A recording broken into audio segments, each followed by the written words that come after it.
Hello दोस्तों, मैं रजनीकांत आप लोगों के बीच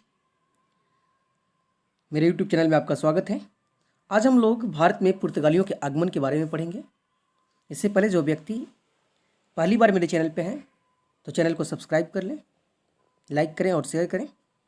चलिए हम लोग बात करते हैं भारत में यूरोपियों में जो है पुर्तगालियों का सबसे पहला आगमन हुआ था और इसके बारे में हम लोग पढ़ेंगे कि पुर्तगालियों का आगमन भारत में क्यों हुआ, इसका उद्देश्य क्या था। इसके उद्देश्य थे व्यापार करना। व्यापार करने का मतलब है यहाँ से काली मिर्च पर एकाधिकार करना, काली मिर्च के व्यापार पर एकाधिकार करना, साथ साथ ईसाई धर्म का प्रचार करना, हिंद महासागर में जो है महासागरीय क्षेत्र में जो कब्जा था और अरबों का उन अरबों के कब्जा को हटाना ताकि यूरोपीय देशों के साथ भारत का व्यापार निर्बाध रूप से हो सके। यूरोपियों ही नहीं, खास करके पुर्तगालियों से, क्योंकि पुर्तगालियों का उद्देश्य था कि सिर्फ पुर्तगाल जो है व्यापार करे वहाँ पे, इनका मुख्य उद्देश्य यह था।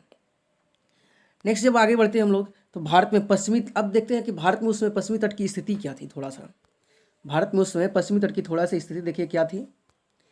तो यहाँ स्थिति थी उस समय कालीकट, कोचीन, सूरत, भड़ौच और कैम्बे 5 प्रमुख बंदरगाह हुआ करते थे, जहाँ से विदेशों में निर्यात की जाती थी वस्तुएं, जिसमें वस्तुओं में मुख्य था सामान मसाला में मुख्य काली मिर्च, ठीक है, और रेशमी और सूती वस्त्र का प्रमुख उत्पादक उस समय भी गुजरात हुआ करता था। चीनी मिट्टी, लाख, जड़ी बूटी इत्यादि जो है निर्यात की जाती थी। अब बात करते हैं हम लोग पुर्तगाल के बारे में। हम लोग बात कर रहे थे तो बहुत सी चीज़ों के बारे में हम लोग तो बात पिछले भी क्लास में कर चुके थे। आज हम लोग पढ़ेंगे भारत में प्रथम पुर्तगाली वायसराय के बारे में। भारत में प्रथम पुर्तगाली वायसराय कौन आए थे? वो थे फ्रांसिस्को द अल्मेडा 1505 से 1509 ईस्वी तक रहे। तो क्वेश्चन यह भी पूछ सकता है कि प्रथम विदेशी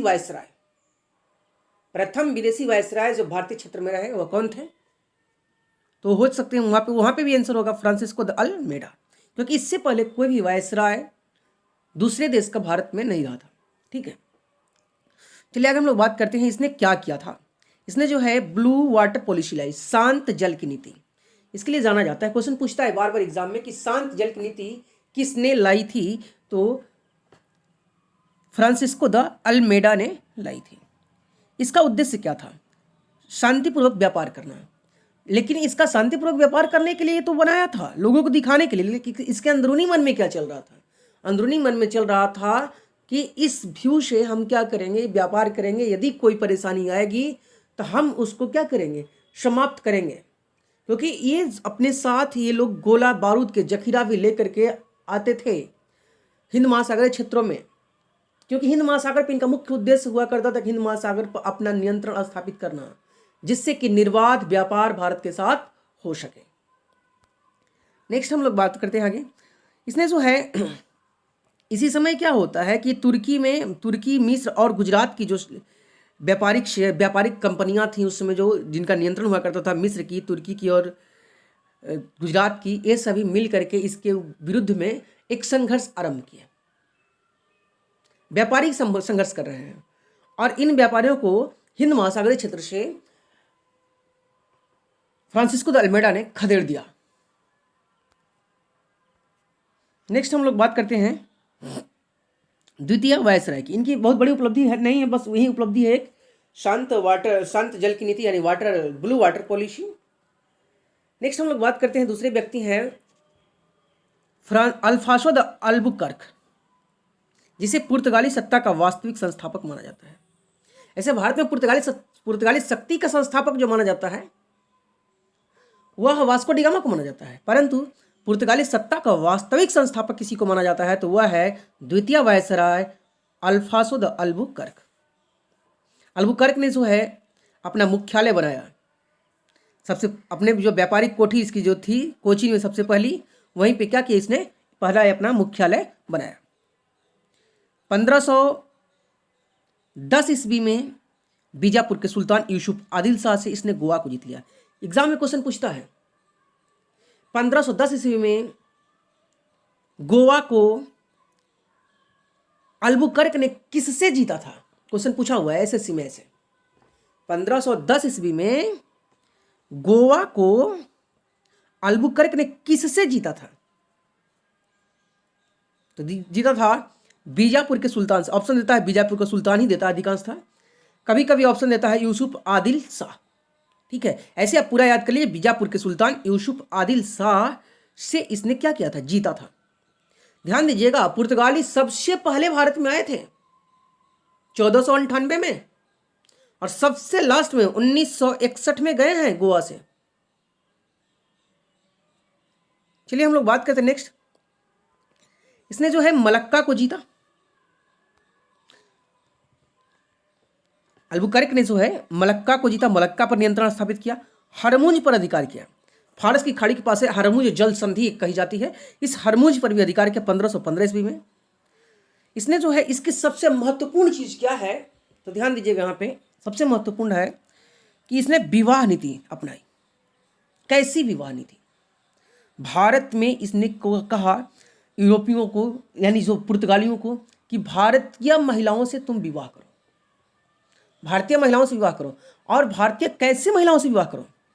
वैसी महिला जो भारतीय समाज से तिरस्कारित है, अर्थात विधवा हो चुकी हैं, उनका कोई औचित्य नहीं है। अब जैसे पहले सती प्रथा हुआ करता था, तो उनको जलने मत दीजिए, उनको रोकिए और उन महिलाओं से आप विवाह कीजिए। इससे दो फायदे होंगे, यहां के लोग आपको कुछ नहीं बोलेंगे, और दूसरी सबसे बड़ी बात है कि यहां पे मेरी जनसंख्या बढ़ेगी, मेरी कम्युनिटी को मानने वाले लोग होंगे, जिनके घर मेरा संबंध होगा वो धीरे धीरे हमें मानने लगेंगे। जब मुझे मानेंगे तो मेरा समुदाय बढ़ेगा यहां पे। तो पुर्तगालियों की जनसंख्या बढ़ाने के लिए भारत में जो है इसने विवाह नीति लाई। और विवाह किसके साथ? वैसे महिलाओं के साथ विवाह करने की बात कहा था इसने जो विधवा हो चुकी हैं। इस तरह से जब देखा जाता है तो ये राजा राम मोहन राय का पूर्वगामी भी था। तो क्वेश्चन पूछ सकता है कि राजा राम मोहन राय का पूर्वगामी किसे कहा जाता है या किसे माना जा सकता है? तो राजा राम मोहन राय का पूर्वगामी अल्फांसो द अल्बुकर्क को माना जाता है। इसने जो अपने जो क्षेत्र थे जिसने इस पर अधिकार किया, उस पर जो है सती, उस क्षेत्र में सती प्रथा पर ही इसने रोक लगा दी। सती प्रथा नहीं रहेगी, क्योंकि इसका मानना था कि सती प्रथा को बंद करो, यह मानवीय लोगों के साथ क्या दुर्व्यवहार है, मानवीय दुर्व्यवहार है। नेक्स्ट व्यक्ति हैं नीनो डी कुन्हा। देखिए बहुत सारे वायसराय आए, लेकिन उसमें जो मुख्य वायसराय हैं, 3 वायसरायों की चर्चा की जाती है। एक तो फ्रांसिस्को द अल्मेडा, दूसरा अल्फांसो द अल्बुकर्क, तीसरा नीनो डी कुन्हा।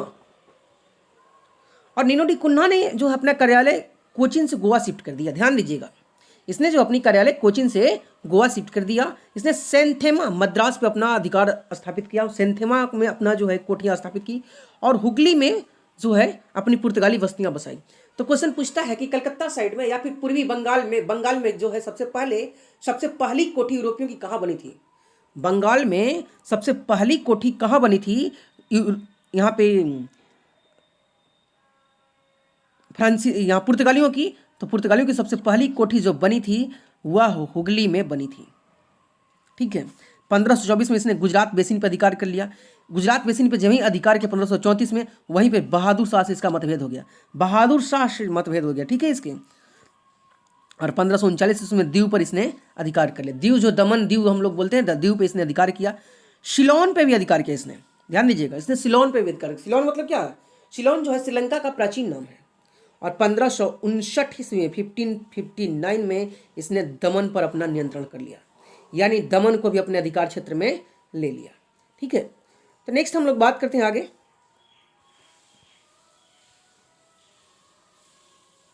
पुर्तगालियों से यूरोपियों की लड़ाई के बारे में हम लोग बात करते हैं। पुर्तगालियों से जो यूरोपियों की जो लड़ाई होती है मेन रूप से डच और अंग्रेजों से होती है। सबसे पहले अंग्रेजों से होती है, क्योंकि डच अंग्रेजों से पहले डच आए, परंतु डचों से उतना लड़ाई इनकी नहीं हुई, बाद में होती है। पहली जो लड़ाई 1612 में होती है, अंग्रेजों ने जो है पुर्तगालियों को पराजित करके सूरत में फैक्ट्री लगाई। उसके बाद 1628 में हॉर्मुज को जीत लिया। हॉर्मुज जो विजय थी, हॉर्मुज जो फारस के नज़दीक था, हॉर्मुज को क्या है पुर्तगालियों से अंग्रेज़ों ने जीत लिया। इसमें जो है अंग्रेज़ों का साथ फारसियों ने दिया था। तो क्वेश्चन ऐसे पूछ सकता है कि हॉर्मुज विजय या 1628 ईस्वी में हॉर्मुज विजय में अंग्रेज़ों का साथ किसने दिया था? तो फारसियों ने दिया था। ठीक है, अब देखिएगा इसी समय क्या होता है कि 1632 ईस्वी के आसपास में शाहजहां का जो सिपह सलार होता है कासिम खान, शाहजहां का सिपह सलार था कासिम खान, जिसने हुगली छीन लिया, हुगली को जीत लिया। वहीं हम लोग बात करें मराठों ने जो है सालसेट और बेसिन द्वीप को छीना था, बेसिन को छीना था। गुजरात का जो बेसिन था उसको 1639 में और सालसेट को भी इससे छीन लिया था। सालसेट जो है वही सालसेट है जो इस पे क्या है आज मुंबई बसी हुई है। सालसेट द्वीप पे ही क्या है मुंबई बसी हुई है। एक समय हुआ करता था कि 1661 ईस्वी में क्या हुआ कि तत्कालीन जो ब्रिटिश सम्राट चार्ल्स द्वितीय थे, चार्ल्स द्वितीय का विवाह जो है पुर्तगाली राजकुमारी कैथरीन मेयो थी, कैथरीन मेयो के साथ उनका विवाह हो रहा था। इसमें जो है पुर्तगालियों ने मुंबई को दहेज में दे दिया था, मुंबई को दहेज में दे दिया था। बाद में जो है मुंबई को फिर अंग्रेज़ों को पट्टे पर वहाँ के राजा ने फिर इन्हें दे दिया। चलिए हम लोग बात करते हैं नेक्स्ट। डचों ने जो है 1641 ईस्वी में मलक्का पे आक्रमण किया, मलक्का पे अपना अधिकार कर लिया। 1658 में इसने सिलोन पे भी अपना अधिकार कर लिया, सिलोन जो यानी श्रीलंका है, श्रीलंका पे इसने अधिकार कर लिया।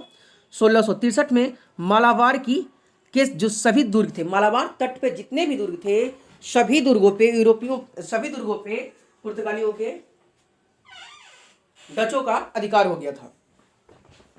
नेक्स्ट हम लोग बात करते हैं एक और व्यक्ति हैं इंपॉर्टेंट, इनके बारे में कभी कभी क्वेश्चन पूछा जाता है कि सेंट जेवियर, आप बहुत सारे स्कूल देखते हैं यहाँ पे सेंट जेवियर स्कूल है। तो सेंट जेवियर जो थे ईसाई धर्म प्रचारक थे और एक धर्मगुरु थे, ईसाई धर्मगुरु थे। ये जो है किसके समय में भारत आए थे, किस वायसराय के समय में? तो इस समय जो वायसराय था पुर्तगाली वायसराय था एल्फासो डिसूजा। तो क्वेश्चन पूछता है कि सेंट जेवियर किसके समय में भारत आए थे, या फिर पूछ भी सकता है एल्फासो डिसूजा के समय में। एल्फासो डिसूजा तत्कालीन क्या है उस समय के वायसराय हुआ करते थे। एक पुर्तगालियों की सबसे महत्वपूर्ण चीज है, यहाँ पे थोड़ा सा ध्यान दीजिएगा, कार्टेज आर्मेडा काफिला व्यवस्था, कार्टेज आर्मेडा काफिला व्यवस्था जो बहुत ही महत्वपूर्ण है। इसने क्या किया कि पूरे हिंद महासागर पर अपना नियंत्रण स्थापित कर लिया और इसने कार्टेज पद्धति अपनाई। कार्टेज का मतलब होता है परमिट, यानी बिना परमिट के आप यहाँ पे व्यापार नहीं कर सकते हैं। इसको सभी लोगों को लेना अनिवार्य था। यहाँ तक कि अकबर की बात करें हम लोग, उस समय तत्कालीन सम्राट अकबर हुआ करते थे, भारतीय सम्राट अकबर को भी इनसे परमिट लेना पड़ता था। हाँ, हालांकि जो है उन्हें पैसे नहीं देना पड़ते थे, लेकिन उन्हें भी पत्र लेना पड़ता था ताकि यह पता चले कि सभी लोग इसके अंडर में काम कर रहे हैं। बिना परमिट के जो भारतीय जाते थे या अरबी जहाज जो जाते थे उनको अरब सागर में जाने नहीं दिया जाता था। यदि जाते भी थे तो उन्हें लूट लिया जाता था। किसके द्वारा? ये पुर्तगालियों के द्वारा, पुर्तगाली व्यापारियों के द्वारा इन्हें लूट लिया जाता था। पुर्तगाली नियंत्रण में मैं पहले बताया कि इसमें जो अकबर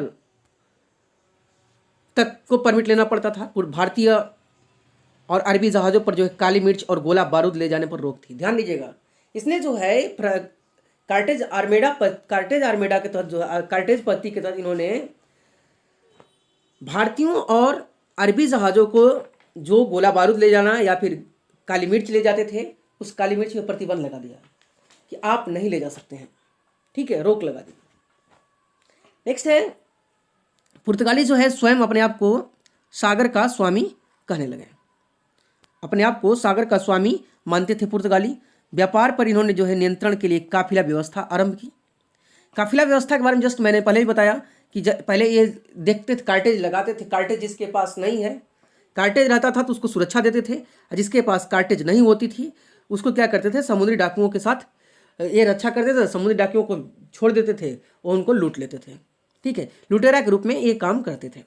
यहाँ पे नेक्स्ट है जिनके पास कार्टेज नहीं होती थी उनके लिए, कार्टेज जिसके पास होती थी उसको सुरक्षित अपने स्थान में, अपने क्षेत्रों में वह पहुंचाते थे।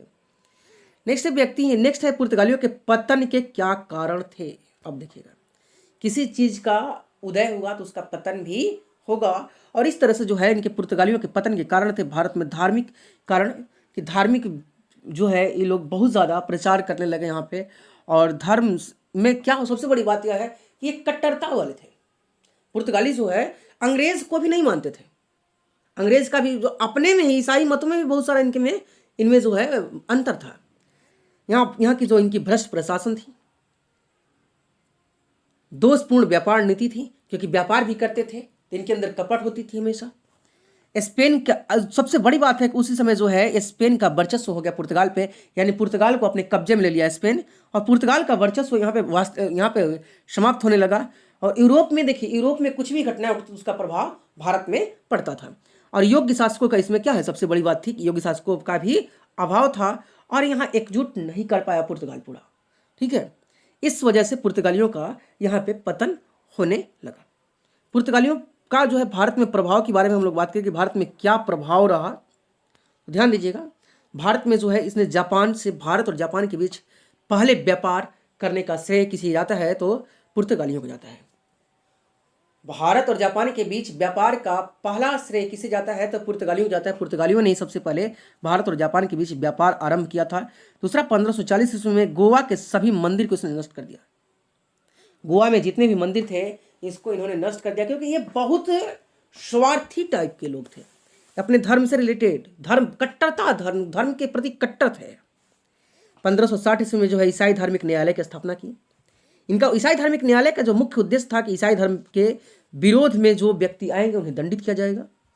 1556 ईस्वी में जहाज निर्माण एवं प्रिंटिंग प्रेस की स्थापना की थी।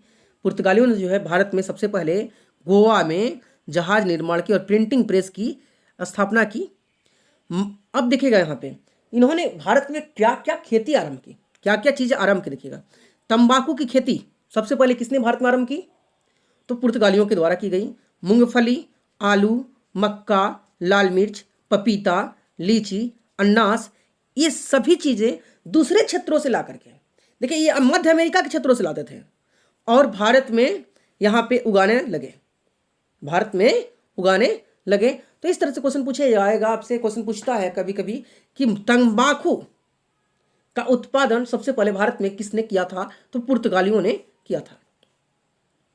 ठीक है, नेक्स्ट हम लोग बात करते हैं इनकी जो एक शैली थी गोथिक शैली, जो एक भवन निर्माण शैली थी। सबकी अलग अलग शैलियां हैं बनाने की भवन की, तो इनकी जो है एक गोथिक शैली थी। और गोथिक शैली के जो अच्छे अच्छे चर्च हैं, ध्यान दीजिएगा, गोवा में जितने भी चर्च हैं वह सभी गोथिक शैली के ही बने हुए हैं।